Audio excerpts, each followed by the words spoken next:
It's becoming quite obvious why Kemi Badenoch doesn't do interviews very often, because she's absolutely awful at them. She can't even speak for 10 minutes without trying to cause some kind of argument. What eventually turned out to be an awful car crash interview. Kemi Badenoch wasn't actually doing too bad up until the point of the adolescence conversation. She was doing quite well at getting her message across, saying the Conservatives are under new leadership and it's all about them rebuilding public trust and telling the truth. If you just ignored the next breath that she had, where she completely lies about Labour's council tax freeze. And what I'm trying to tell the public is the party is under new leadership. We acknowledge that we made mistakes, which is why we're not in government. We won elections 2010, 2015, 2017, 2019. But after that, it was quite clear things were going wrong. I am setting that straight. But what I'm also telling people is that it is not about us personally. It's not about us being popular. It is about us telling the truth and doing the right thing. And that actually sometimes means doing difficult things. What we've been seeing is politicians making announcements and not delivering. The public don't like that. Labour made lots of promises before the election. They've broken them. They promised to freeze council tax. They're not doing it. A remark that they said in 2023, not before the general election. But, you just kind of ignore that bit. And she did have a couple of run-ins along the way with the presenters. But again, all pretty tame for Kemi Badenoch. I think it'd be fair to say you're up against it. Yes. Do you feel like you're making progress? Yes, I do.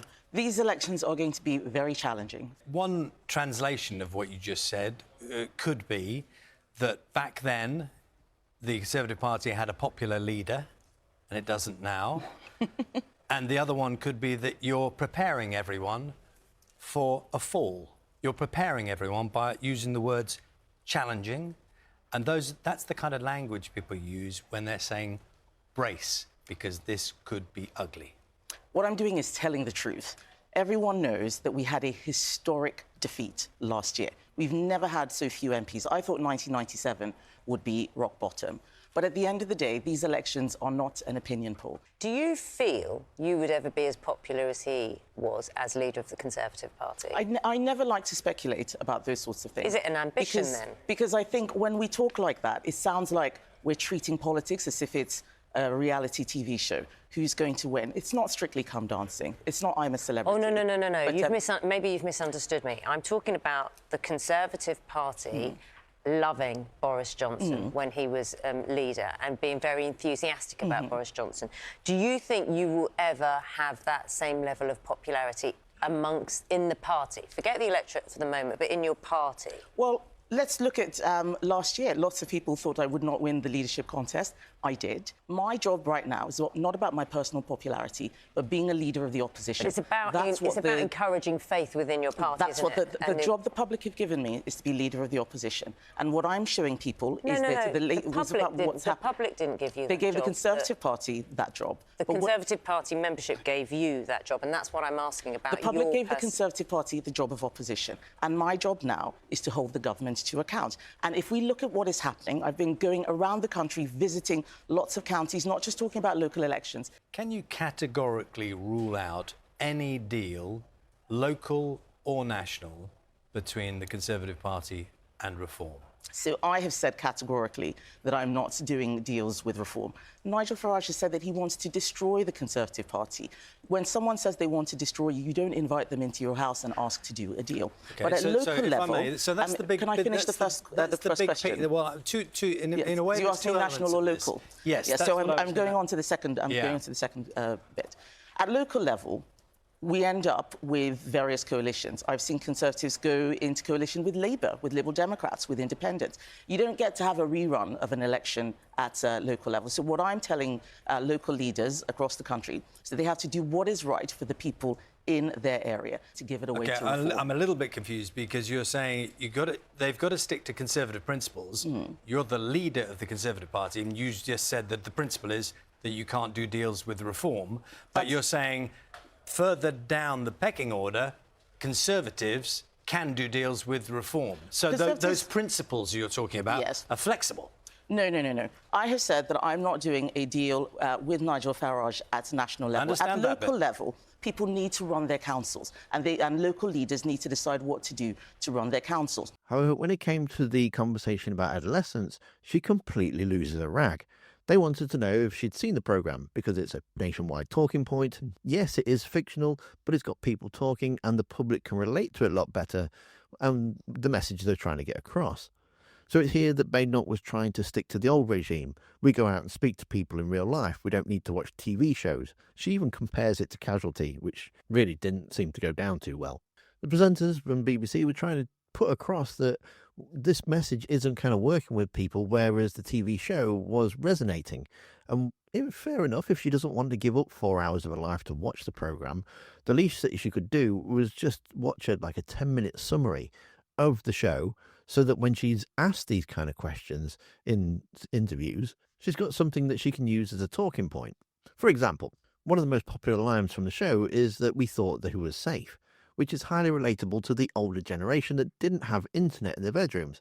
So when people ask her about it, she can say, this particular line resonated with me because we all think our children are safe when they're in their own home, and we don't actually know what they're looking at online.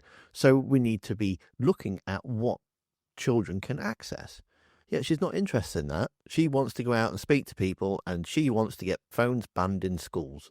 Not what's on the phone. She's not interested about that, because probably she has some deal with a tech bro or something.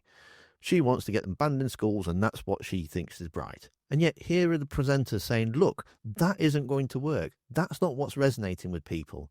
And what she do? She doesn't take this advice on board. She gets cross with them and starts saying, how dare you tell me how to do my job? She really is a gift to Labour. She really, really is. Toxic masculinity issue that's been much talked about now, young people's access to smartphones. Have you watched Adolescence yet? No, I haven't. I probably won't. It's a film on Netflix, and most of my time right now is spent visiting the country. It's a four-part series on Netflix, and everyone is talking about it. It is prompting conversations about toxic masculinity, smartphone use, young men feeling that they're being ignored, the idea of misogyny being increased in school. Why would you not want to know what people are talking about? Well, I think that those are all important issues, and those were issues that I've been talking about for a long time. But in the same way that I don't need to watch Casualty to know what's going on in the NHS, I don't need to watch a specific Netflix drama to understand what's going on. It's a fictional series. It is not a documentary.